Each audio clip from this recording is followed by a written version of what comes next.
কংগ্ৰেছে সংখ্যাগৰিষ্ঠতা লাভ কৰিব গৌৰৱ গগৈৰ নেতৃত্বত আৰু আমি কংগ্ৰেছে চৰকাৰ গঠন কৰিম। কংগ্ৰেছ আৰু আমাৰ মিত্ৰজোঁট। ইয়াৰ আগতেও এক্সিট পোল কেতিয়াবা এক্সিট পোল মানে সত্য হোৱা নাই আৰু কিছুমান এক্সিট পোলটো শাসক পক্ষই মেনেজ কৰে। গতিকে আজি গধূলিলৈ আমি গম পাম শাসক পক্ষই মেনেজ কৰা এক্সিট পোল হয় নে নিৰপেক্ষ এক্সিট পোল হয়। এক্সিট পোলৰ ৰিজাল্ট যিয়েই হওক সেইটো লৈ উই আৰ নট কনচাৰ্ণ। আজি এক্সিট পোল ওলাব আমি নাজানো, কাৰণ ইয়াৰ আগতেও এক্সিট পোল কেতিয়াবা এক্সিট পোল মানে সত্য হোৱা নাই আৰু কিছুমান এক্সিট পোলটো শাসক পক্ষই মেনেজ কৰে।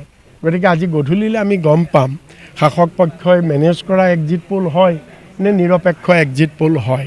কিন্তু এক্সিট পোলৰ ৰিজাল্ট যিয়েই হওক সেইটো লৈ উই আৰ নট কনচাৰ্ণ। আমাৰ কথা হ'ল কংগ্ৰেছে সংখ্যাগৰিষ্ঠতা লাভ কৰিব গৌৰৱ গগৈৰ নেতৃত্বত আৰু আমি কংগ্ৰেছে চৰকাৰ গঠন কৰিম। কংগ্ৰেছ আৰু আমাৰ মিত্ৰজোঁটৰ চৰকাৰ হ'ব। আজি এক্সিট পোল ওলাব আমি নাজানো, কাৰণ ইয়াৰ আগতেও এক্সিট পোল কেতিয়াবা এক্সিট পোল মানে সত্য হোৱা নাই আৰু কিছুমান এক্সিট পোলটো শাসক পক্ষই মেনেজ কৰে। গতিকে আজি গধূলিলৈ আমি গম পাম শাসক পক্ষই মেনেজ কৰা এক্সিট পোল হয় নে নিৰপেক্ষ এক্সিট পোল হয়। কিন্তু এক্সিট পোলৰ ৰিজাল্ট যিয়েই হওক সেইটো লৈ উই আৰ নট কনচাৰ্ণ। আমাৰ কথা হ'ল কংগ্ৰেছে সংখ্যাগৰিষ্ঠতা লাভ কৰিব গৌৰৱ গগৈৰ নেতৃত্বত আৰু আমি কংগ্ৰেছে চৰকাৰ গঠন কৰিম। কংগ্ৰেছ আৰু আমাৰ মিত্ৰজোঁটৰ চৰকাৰ হ'ব।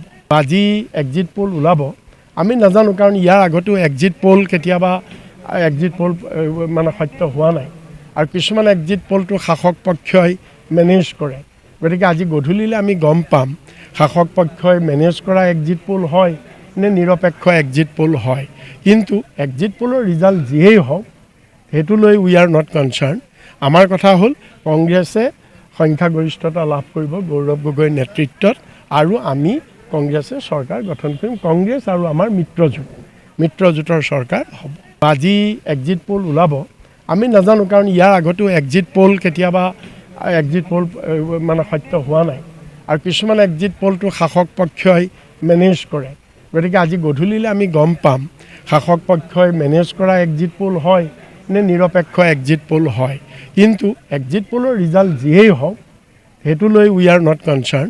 আমাৰ কথা হ'ল কংগ্ৰেছে সংখ্যাগৰিষ্ঠতা লাভ কৰিব গৌৰৱ গগৈৰ নেতৃত্বত আৰু আমি কংগ্ৰেছে চৰকাৰ গঠন কৰিম। কংগ্ৰেছ আৰু আমাৰ মিত্ৰজোঁটৰ চৰকাৰ হ'ব।